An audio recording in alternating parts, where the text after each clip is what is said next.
Stát nehradí vůbec nic. Jako já jsem po vstupu do politiky řekl, že nebudu stát nic a můj celý plat jde na nadaci pro samoživitelky, platím si řidiče, platím si auto, platím si ochranku, platím to z mých daněných peněz.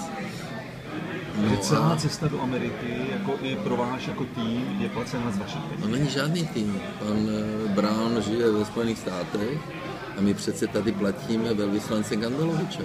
Platíme velvyslankyni Hrdou, konzula, platíme pana Dvořáka a ty jsou tu na to, aby mě provázeli. Oni mi zorganizovali program. Program zorganizovalo Ministerstvo zahraničních věcí. Já jsem v pátek seděl 1,5 hodiny so Zaorálkem, jsme to probírali. Takže to, že tady byly nedávno 2 speciály a bylo tady, nevím kolik, 110 osob na pracovní návštěvě, no tak dobře, na to byste zvykli, ale já na to nejsem zvyklý. Já když jsem cestoval za svoje, tak jsem šetřil a teďka šetřím taky. Ale vlastně to není to úplně logický, protože teďka jste vlastně zaměstnanec státu, by se dalo říct, jako když jste ministr, může se to takhle. Proč by vlastně vaši cestu neměl hradit stát, pokud je to v zájmu České republiky?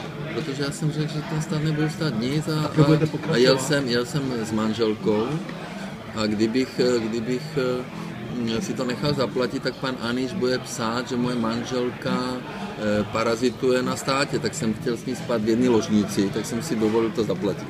Jako.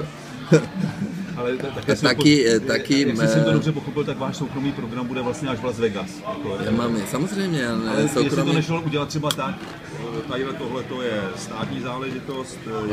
Ale proč to řešíte? Koho to zajímá? Kromě českých médií, které vždycky hledají nějaký problém, nějaký rozpor. Vždycky hledají něco, aby to Babiša jako někde nakopali. Ne? Tak přečtu vám komentáře, určitě jste je četl, tak je to nestandardní postup. Je to nestandardní, já jsem nestandardní. nestandardní. Se hranice mezi státní a soukromou návštěvou. Ale prosím vás, a co jsem já tady navštívil soukromně? Všude byl přítomný zástupce státu, kterého platíme. Neměl jsem ani jednou soukromou schůzku, ani nemám soukromou schůzku, takže o čem se bavíme?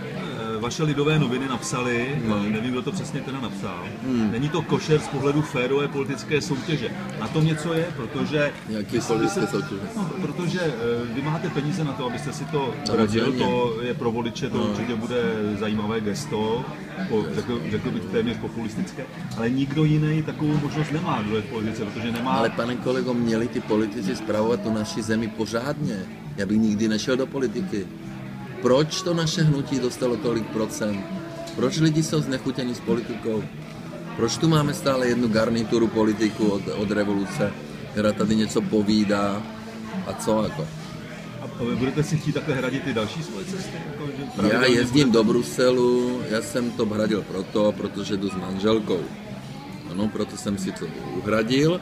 A do Bruselu letenku mi hradí jako ministerstvo, nebo respektive Evropská unie. No, takže pokud pojedete s vaší partnerkou někam na služební cestu, tak si to uhradíte sám, pokud nepojedete, tak si to necháte hradit z rozpočtu. Ano.